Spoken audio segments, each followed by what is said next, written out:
Flight from Tomorrow by H. Beam Piper. But yesterday a whole planet had shouted, "Hail Hradska! Hail the leader!" Today they were screaming, "Death to Hradska! Kill the tyrant!" The palace, where Hradska, surrounded by his sycophants and guards, had lorded it over a solar system, was now an inferno. Those who had been too closely identified with the dictator's rule to hope for forgiveness were fighting to the last, seeking only a quick death in combat. One by one, their isolated points of resistance were being wiped out. The corridors and chambers of the huge palace were thronged with rebels, loud with their shouts, and with the rasping hiss of heat beams and the crash of blasters, reeking with the stench of scorched plastic and burned flesh, of hot metal and charred fabric. The living quarters were overrun. The mob smashed down walls and tore up floors in search of secret hiding places.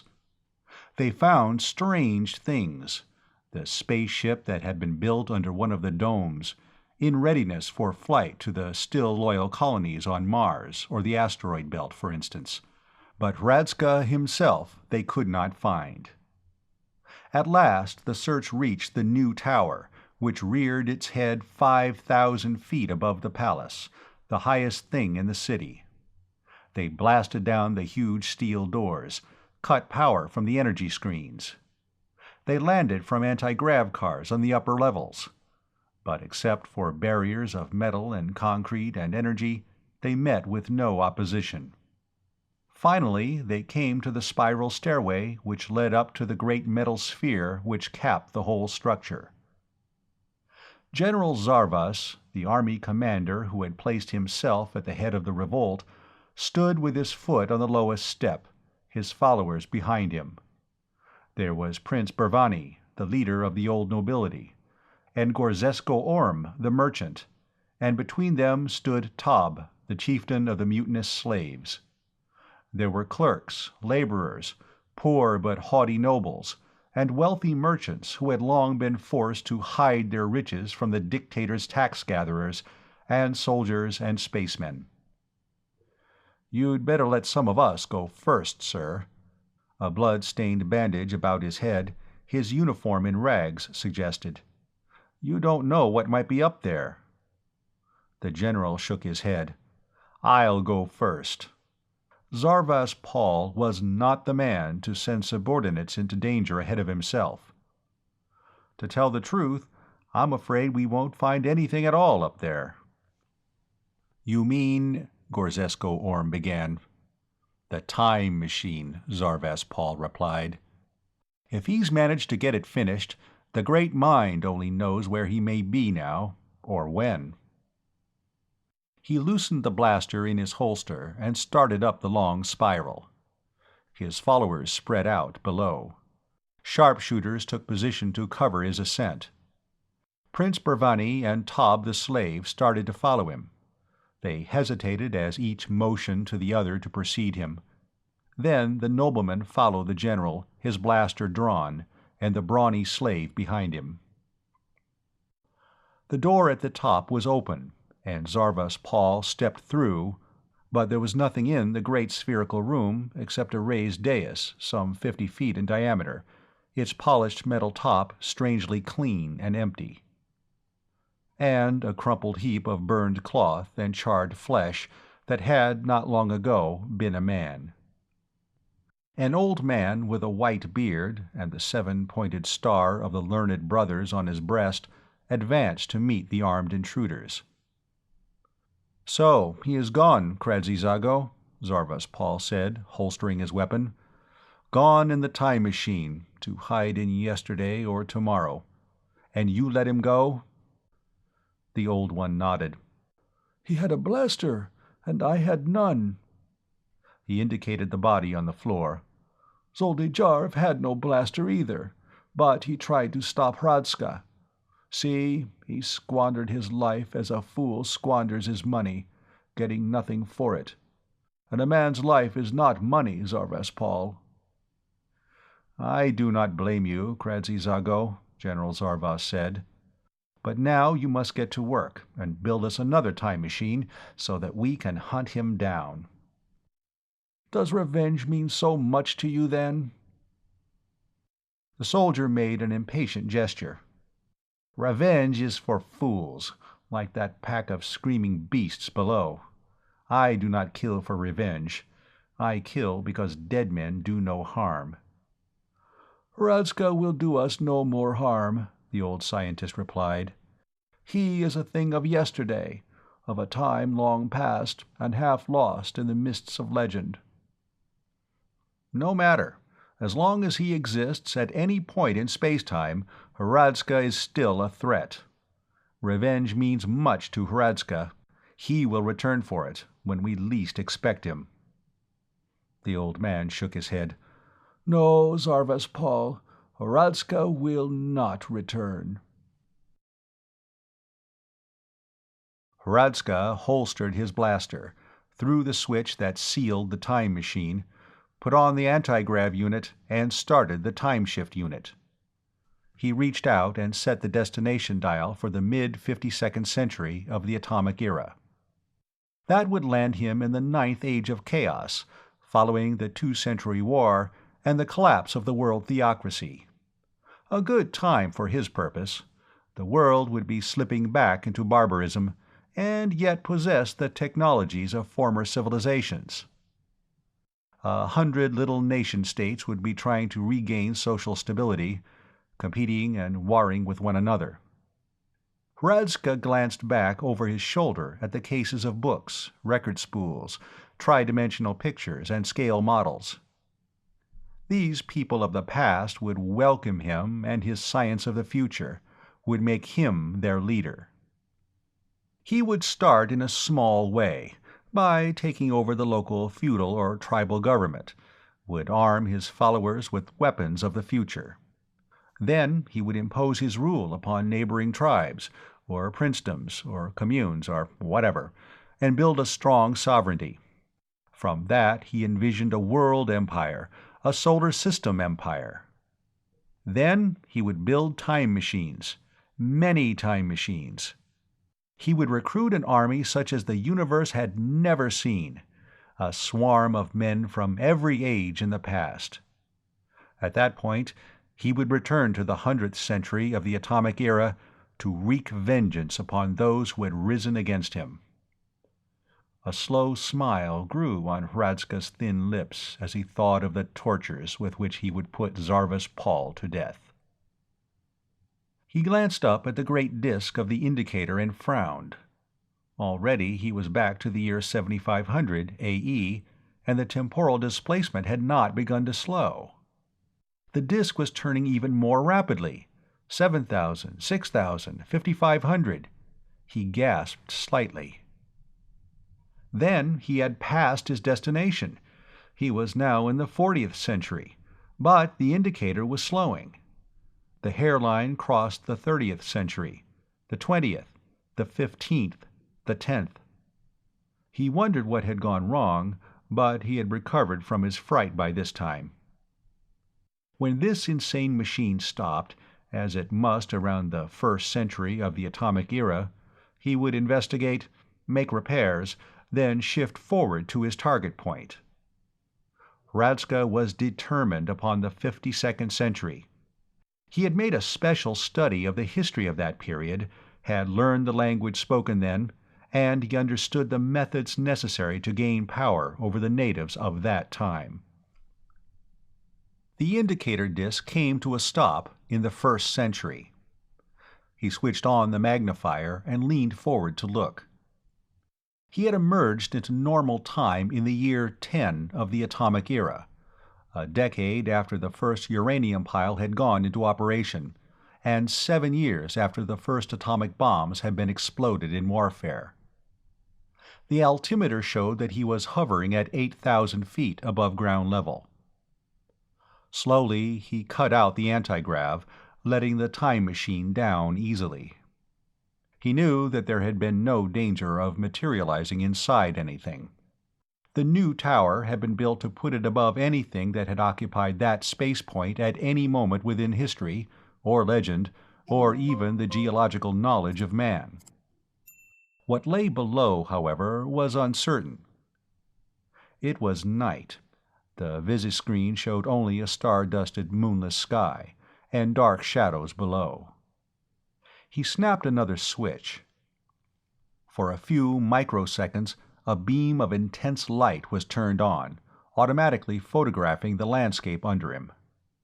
A second later, the developed picture was projected upon another screen. It showed only wooded mountains and a barren, brush-grown valley. The time machine came to rest with a soft jar and a crashing of broken brushes that was audible through the sound pickup. Hradzka pulled the main switch.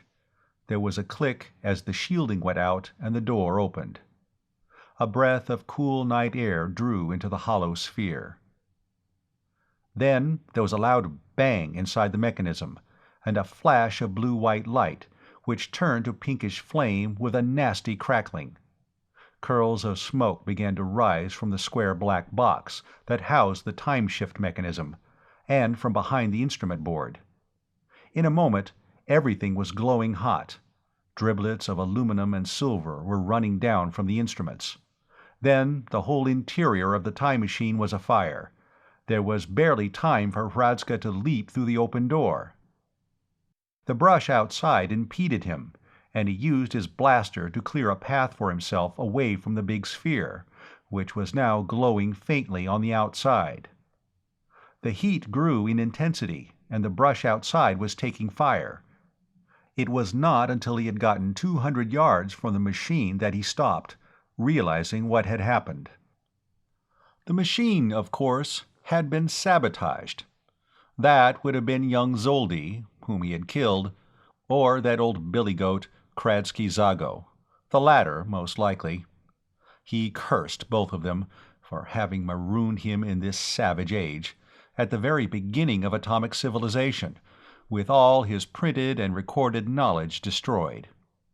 Oh, he could still gain mastery over these barbarians. He knew enough to fashion a crude blaster, or a heat beam gun, or an atomic electric conversion unit. But without his books and records, he could never build an anti-grav unit, and the secret of the temporal shift was lost. For time is not an object, or a medium which can be traveled along. The time machine was not a vehicle.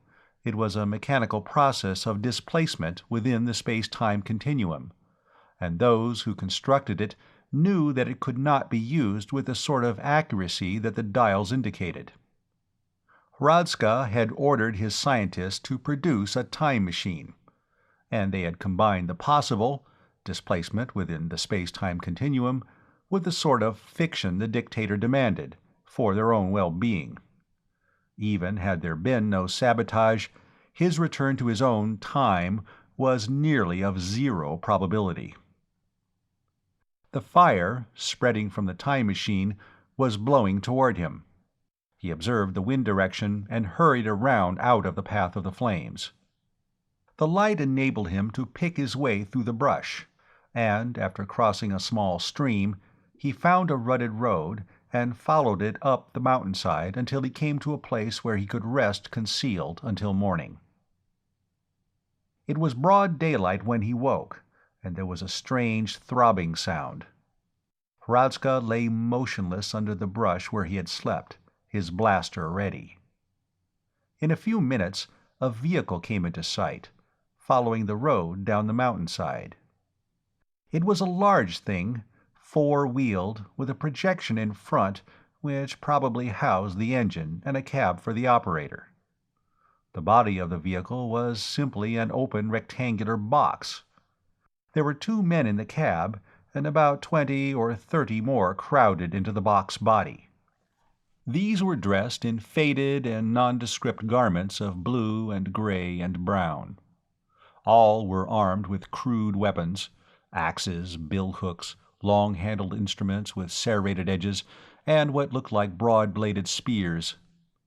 The vehicle itself, which seemed to be propelled by some sort of chemical explosion engine, was dingy and mud-splattered. The men in it were ragged and unshaven. Hradska snorted in contempt. They were probably warriors of the local tribe, going to the fire in the belief that it had been started by raiding enemies.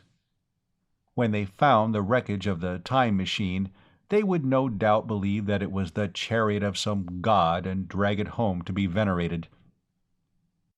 A plan of action was taking shape in his mind.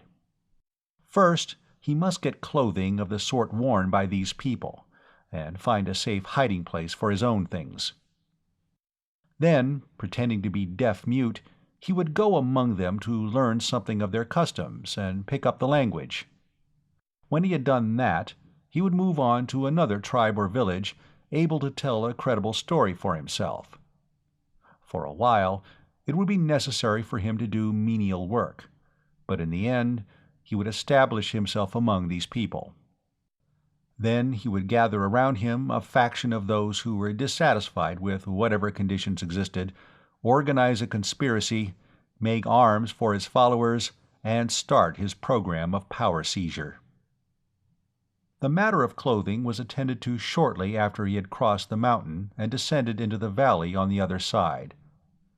Hearing a clinking sound some distance from the road, as of metal striking stone, Hradska stole cautiously through the woods until he came within sight of a man who was digging with a mattock, uprooting small bushes of a particular sort, with rough gray bark and three-pointed leaves. When he had dug one up, he would cut off the roots and then slice away the root bark with a knife, putting it into a sack.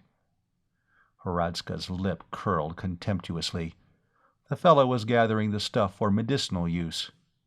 He had heard of the use of roots and herbs for such purposes by the ancient savages. The blaster would be no use here. It was too powerful, and would destroy the clothing that the man was wearing. He unfastened a strap from his belt and attached it to a stone to form a hand loop, then inched forward behind the lone herb-gatherer. When he was close enough, he straightened and rushed forward, swinging the improvised weapon. The man heard him and turned, too late. After undressing his victim, Hradska used the mattock to finish him and then to dig a grave. The fugitive buried his own clothes with the murdered man, and donned the faded blue shirt, rough shoes, worn trousers, and jacket. The blaster he concealed under the jacket, and he kept a few other 100th-century gadgets. These he would hide somewhere, closer to his center of operations. He had kept, among other things, a small box of food concentrate capsules, and in one pocket of the newly acquired jacket he found a package containing food. It was rough and unappetizing fare, slices of cold-cooked meat between slices of some cereal substance. He ate these before filling in the grave, and put the paper wrappings in with the dead man. Then, his work finished, he threw the mattock into the brush and set out again, grimacing disgustedly and scratching himself. The clothing he had appropriated was verminous.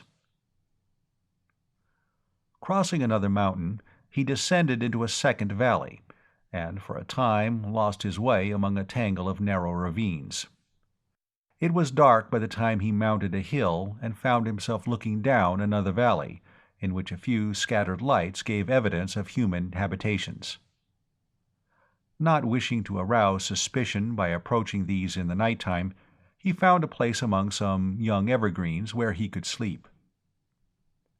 The next morning, having breakfasted on a concentrate capsule, he found a hiding place for his blaster in a hollow tree. It was in a sufficiently prominent position so that he could easily find it again, and at the same time unlikely to be discovered by some native. Then he went down into the inhabited valley. He was surprised at the ease at which he established contact with the natives. The first dwelling which he approached, a cluster of farm buildings at the upper end of the valley, gave him shelter. There was a man, clad in the same sort of rough garments Hradska had taken from the body of the herb-gatherer, and a woman in a faded and shapeless dress. The man was thin and work-bent, the woman short and heavy. Both were past middle age. He made inarticulate sounds to attract their attention, then gestured to his mouth and ears to indicate his assumed affliction. He rubbed his stomach to portray hunger. Looking about, he saw an axe sticking in a chopping block and a pile of wood near it, probably the fuel used by these people.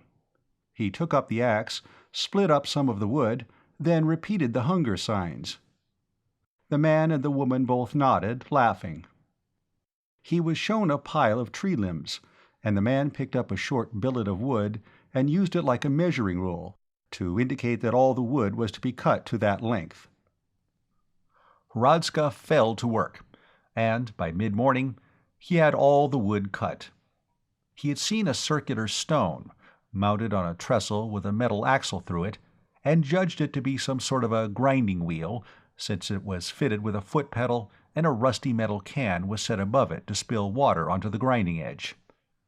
After chopping the wood, he carefully sharpened the axe, handing it to the man for inspection. This seemed to please the man. He clapped Hradzka on the shoulder, making commendatory sounds. It required considerable time and ingenuity to make himself a more or less permanent member of the household. Hradzka made a survey of the farmyard, noting the sorts of work that would normally be performed on the farm, and he pantomimed this work in its simpler operations. He pointed to the east, where the sun would rise, and to the zenith, and to the west. He made signs indicative of eating, and of sleeping, and of rising, and of working. At length he succeeded in conveying his meaning. There was considerable argument between the man and the woman, but his proposal was accepted, as he expected that it would. It was easy to see that the work of the farm was hard for this aging couple. Now, for a place to sleep and a little food, they were able to acquire a strong and intelligent slave. In the days that followed, he made himself useful to the farm people. He fed the chickens and the livestock, milked the cow, worked in the fields. He slept in a small room at the top of the house, under the eaves, and ate with the man and woman in the farmhouse kitchen. It was not long before he picked up a few words which he had heard his employers using, and related them to the things or acts spoken of. And he began to notice that these people, in spite of the crudities of their own life, enjoyed some of the advantages of fairly complex civilization. Their implements were not handcraft products, but showed machine workmanship. There were 2 objects hanging on hooks on the kitchen wall, which he was sure were weapons. Both had wooden shoulder stocks and wooden forepieces. They had long tubes extending to the front and triggers like blasters. One had double tubes mounted side by side, and double triggers. The other had an octagonal tube mounted over a round tube, and a loop extension on the trigger guard. Then there was a box on the kitchen wall, with a mouthpiece and a cylindrical tube on a cord. Sometimes a bell would ring out of the box, and the woman would go to this instrument, take down the tube and hold it to her ear, and talk into the mouthpiece. There was another box from which voices would issue, of people conversing, or of orators, or of singing, and sometimes instrumental music. None of these were objects made by savages. These people probably traded with some fairly high civilization. They were not illiterate. He found printed matter, indicating the use of some phonetic alphabet, and paper pamphlets containing printed reproductions of photographs as well as verbal text. There was also a vehicle on the farm, powered, like the one he had seen on the road, by an engine in which a hydrocarbon liquid fuel was exploded. He made it his business to examine this minutely, and to study its construction and operation until he was thoroughly familiar with it. It was not until the 3rd day after his arrival that the chickens began to die. In the morning, Hradzka found 3 of them dead when he went to feed them, and the rest drooping unhealthily. He summoned the man and showed him what he had found. The next morning they were all dead, and the cow was sick. She gave bloody milk that evening, and the next morning she lay in her stall and would not get up. The man and the woman were also beginning to sicken, though both of them tried to continue their work. It was the woman who first noticed that the plants around the farmhouse were withering and turning yellow. The farmer went to the stable with Hradzka and looked at the cow. Shaking his head, he limped back to the house and returned carrying one of the weapons from the kitchen, the one with the single trigger and the octagonal tube. As he entered the stable, he jerked down and up on the loop extension of the trigger guard, then put the weapon to his shoulder and pointed it at the cow. It made a flash and roared louder even than a hand blaster, and the cow jerked convulsively and was dead. The man then indicated by signs that Hradzka was to drag the dead cow out of the stable, dig a hole, and bury it. This Hradzka did, carefully examining the wound in the cow's head. The weapon, he decided, was not an energy weapon, but a simple solid missile projector. By evening, neither the man nor the woman were able to eat, and both seemed to be suffering intensely. The man used the communicating instrument on the wall, probably calling on his friends for help. Hradzka did what he could to make them comfortable, cooked his own meal, washed the dishes as he had seen the woman doing, and tidied up the kitchen. It was not long before people, men and women whom he had seen on the road, or who had stopped at the farmhouse while he had been there, began arriving, some carrying baskets of food. And shortly after Hradzka had eaten, a vehicle like the farmer's, but in better condition and of better quality, arrived, and a young man got out of it and entered the house carrying a leather bag. He was apparently some sort of a scientist. He examined the man and his wife, asked many questions, and administered drugs. He also took samples for blood tests and urinalysis. This, Hradzka considered, was another of the many contradictions he had encountered among these people. This man behaved like an educated scientist, and seemingly had nothing in common with the peasant herb-gatherer on the mountainside. The fact was that Hradzka was worried. The strange death of the animals, the blight which had smitten the trees and vegetables around the farm, and the sickness of the farmer and his wife all mystified him. He did not know of any disease which would affect plants and animals and humans. He wondered if some poisonous gas might not be escaping from the earth near the farmhouse. However, he had not himself been affected. He also disliked the way in which the doctor and the neighbors seemed to be talking about him. While he had come to a considerable revision of his original opinion about the culture level of these people, it was not impossible that they might suspect him of having caused the whole thing by witchcraft. At any moment they might fall upon him and put him to death. In any case, there was no longer any use in his staying here, and it might be wise if he left at once. Accordingly, he filled his pockets with food from the pantry and slipped out of the farmhouse. Before his absence was discovered, he was well on his way down the road. That night, Hradzka slept under a bridge across a fairly wide stream. The next morning, he followed the road until it came to a town. It was not a large place. There were perhaps 400 or 500 houses and other buildings in it. Most of these dwellings were like the farmhouse where he had been staying, but some were much larger and seemed to be places of business. One of these latter was a concrete structure with wide doors at the front. Inside, he could see men working on the internal combustion vehicles which seemed to be in almost universal use. Hradzka decided to obtain employment here. It would be best, he decided, to continue his pretense of being a deaf-mute. He did not know whether a world language were in use at this time or not, and even if not, the pretense of being a foreigner unable to speak the local dialect might be dangerous. So he entered the vehicle repair shop and accosted a man in a clean shirt who seemed to be issuing instructions to the workers, going into his pantomime of the homeless mute seeking employment. The master of the repair shop merely laughed at him, however. Hradzka became more insistent in his manner, making signs to indicate his hunger and willingness to work. The other men in the shop left their tasks and gathered around. There was much laughter and unmistakable ribald and derogatory remarks. Hradzka was beginning to give up hope of getting employment here when one of the workmen approached the master and whispered something to him.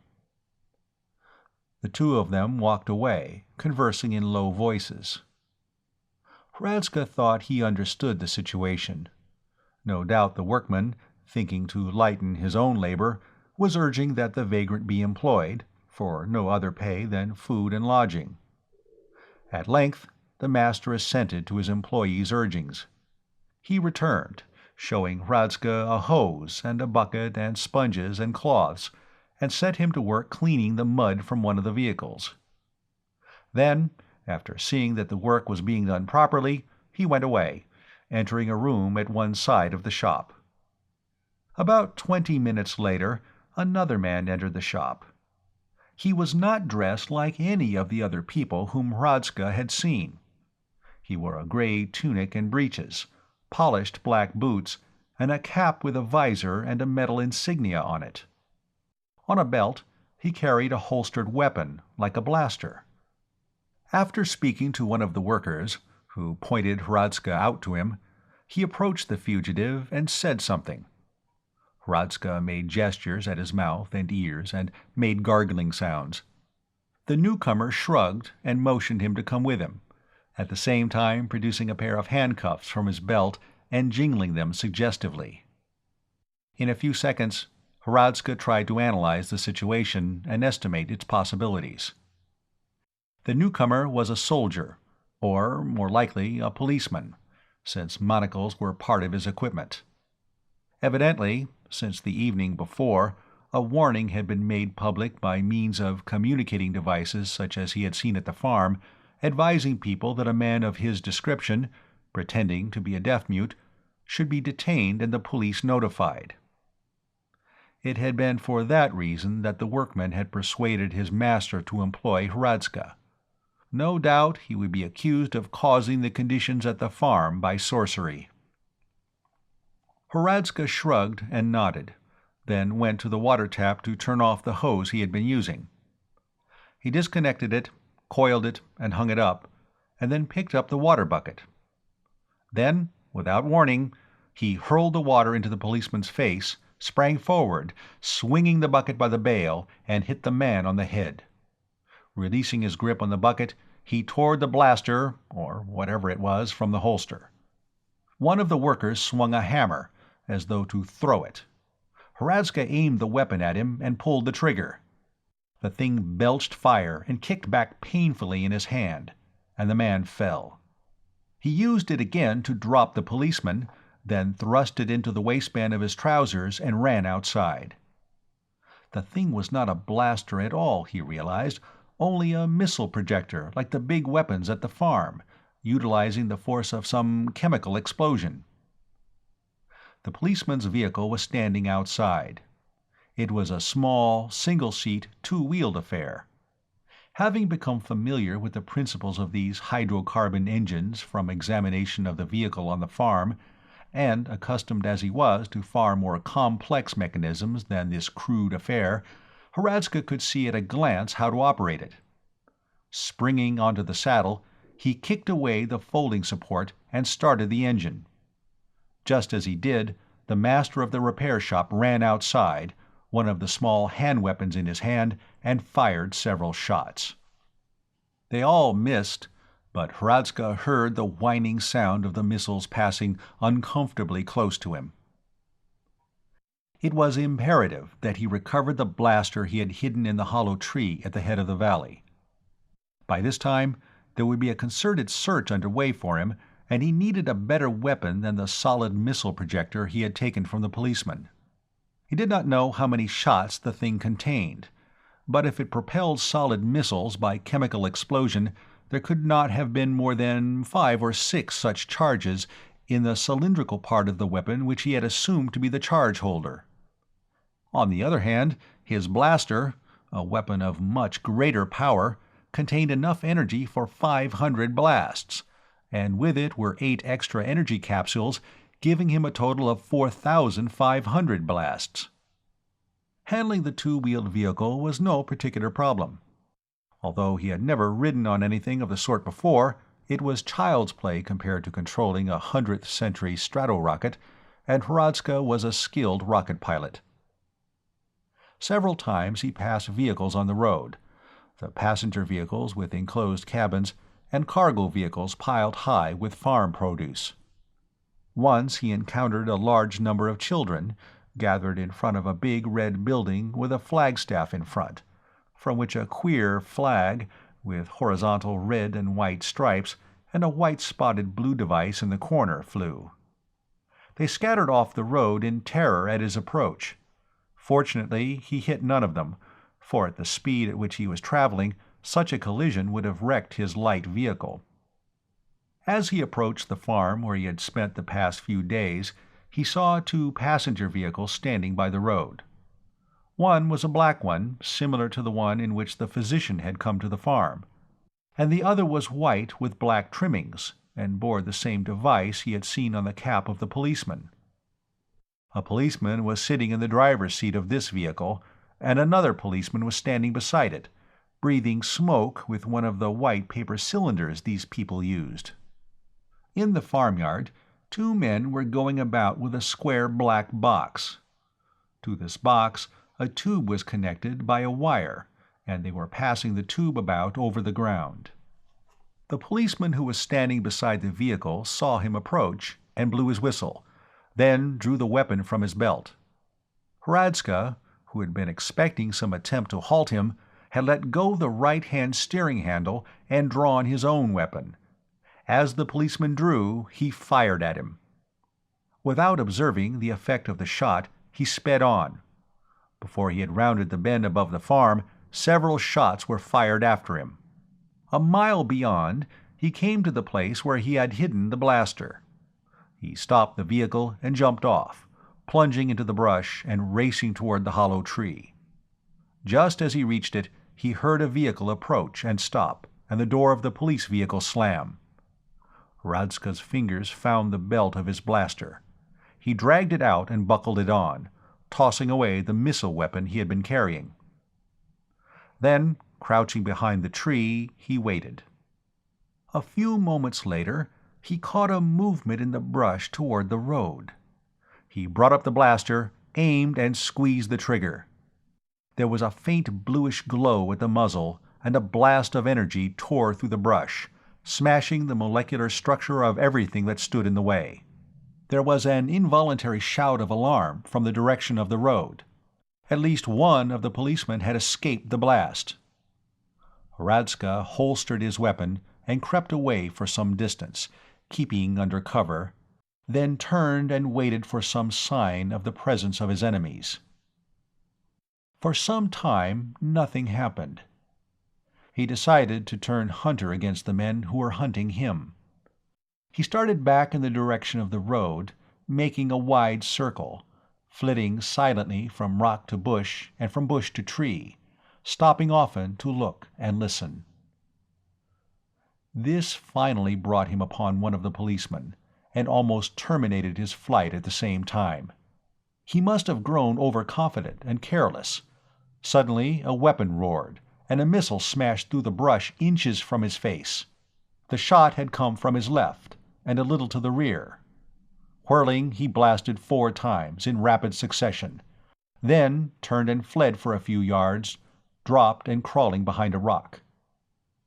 When he looked back, he could see wisps of smoke rising from the shattered trees and brushes which had absorbed the energy output of his weapon, and he caught a faint odor of burned flesh. One of his pursuers, at least, would pursue him no longer. He slipped away, down into the tangle of ravines and hollows in which he had wandered the day before his arrival at the farm. For the time being, he felt safe, and finally confident that he was not being pursued, he stopped to rest. The place where he stopped seemed familiar, and he looked about.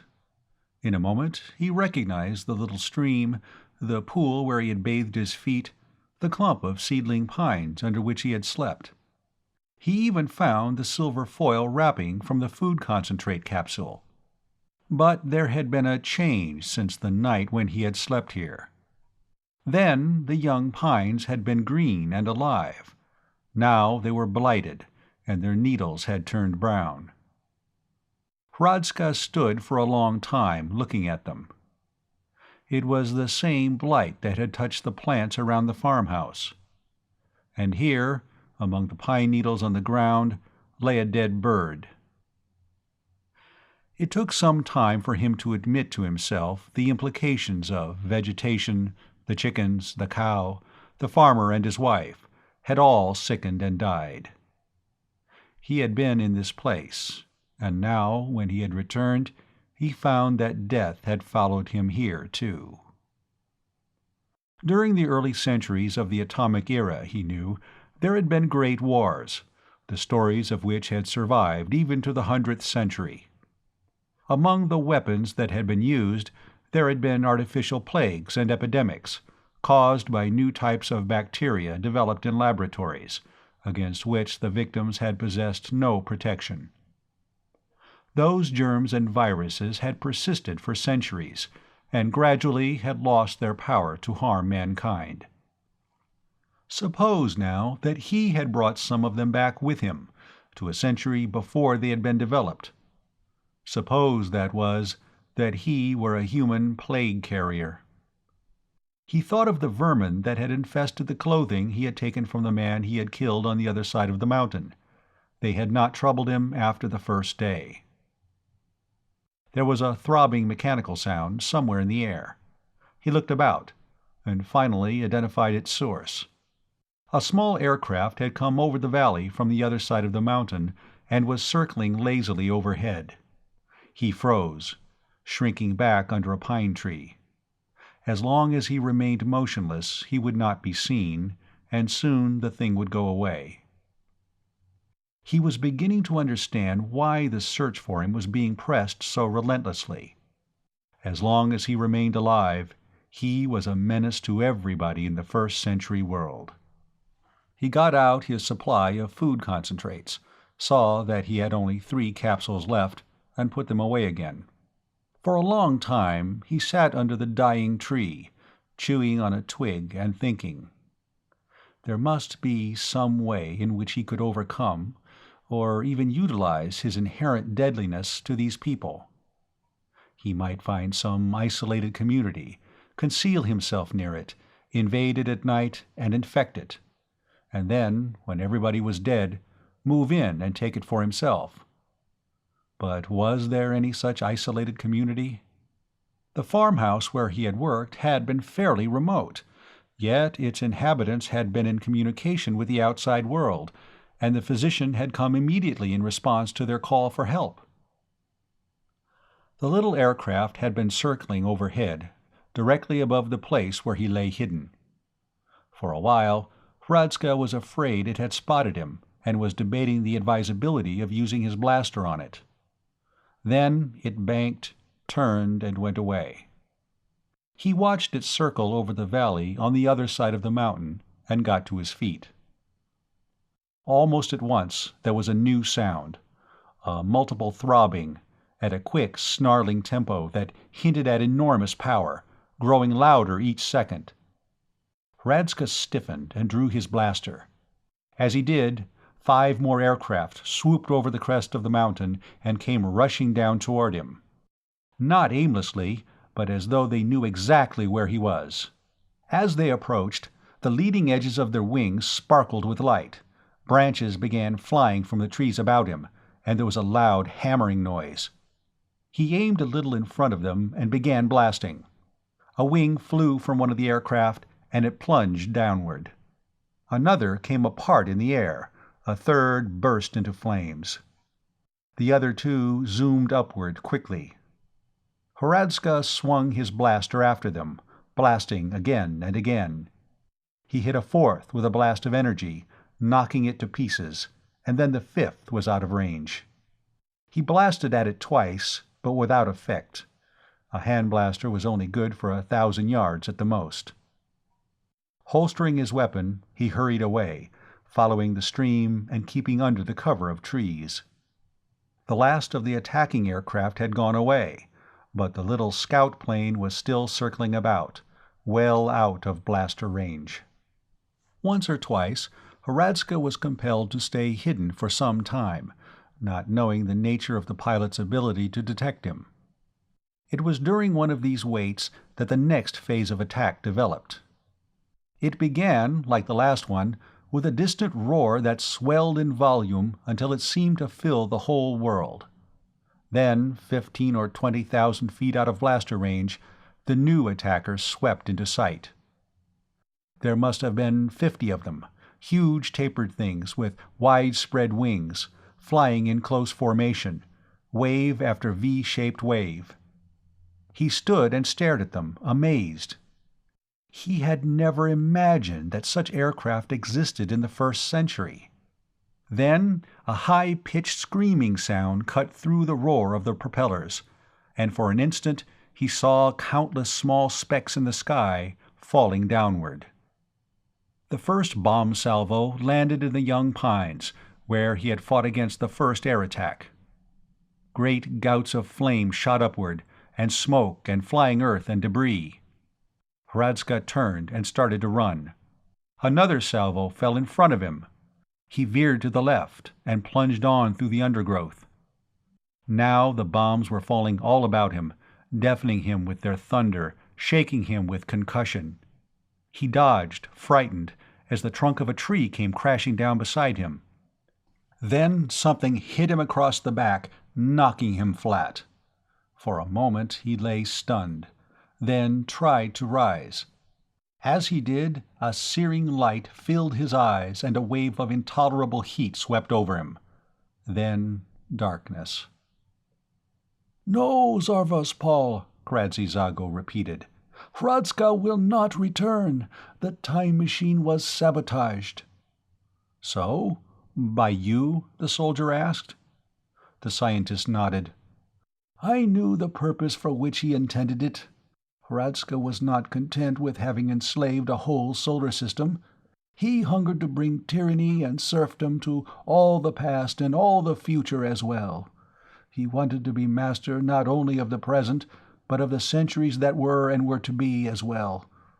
I never took part in politics, Zarvas Paul. I had no hand in this revolt.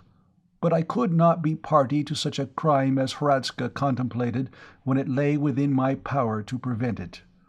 "The machine will take him out of our space-time continuum, or back to a time when this planet was a swirling cloud of flaming gas?" Zarvas Paul asked. Kradzi-Zago shook his head.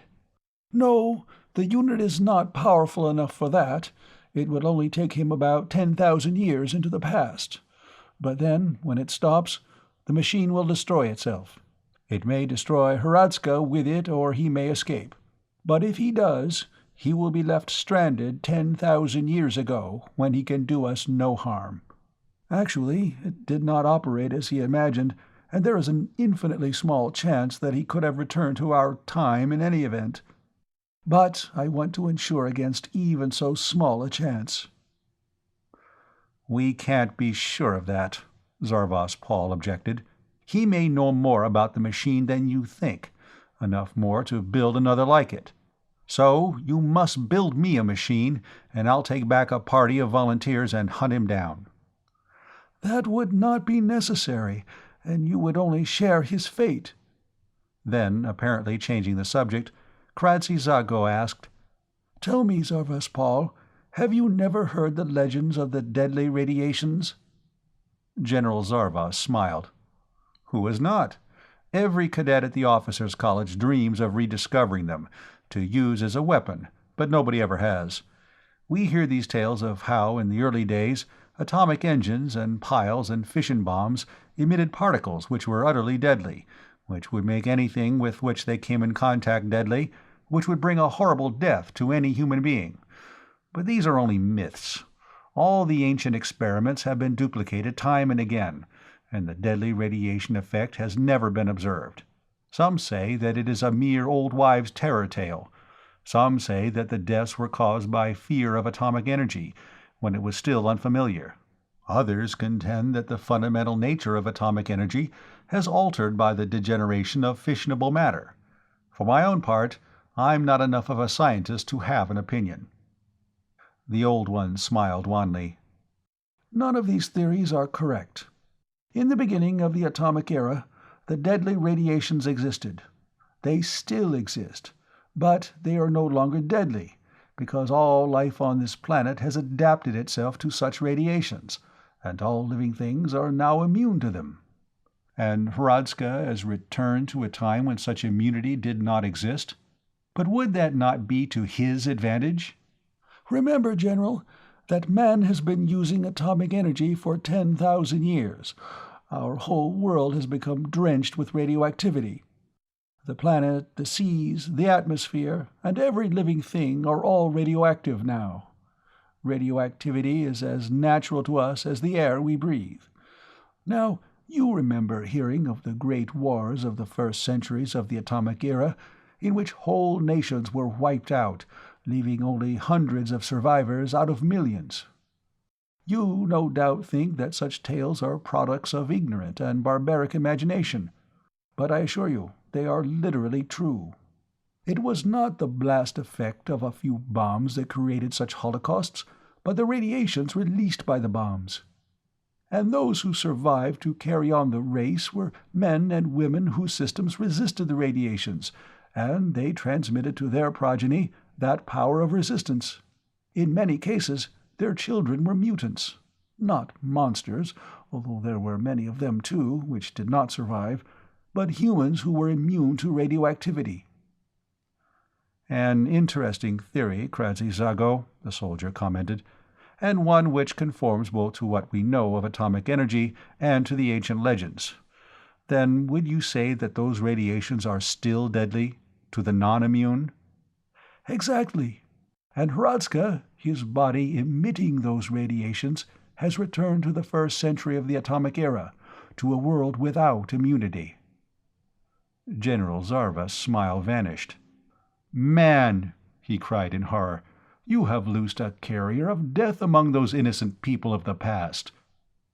Kradzy-Zago nodded. "That is true.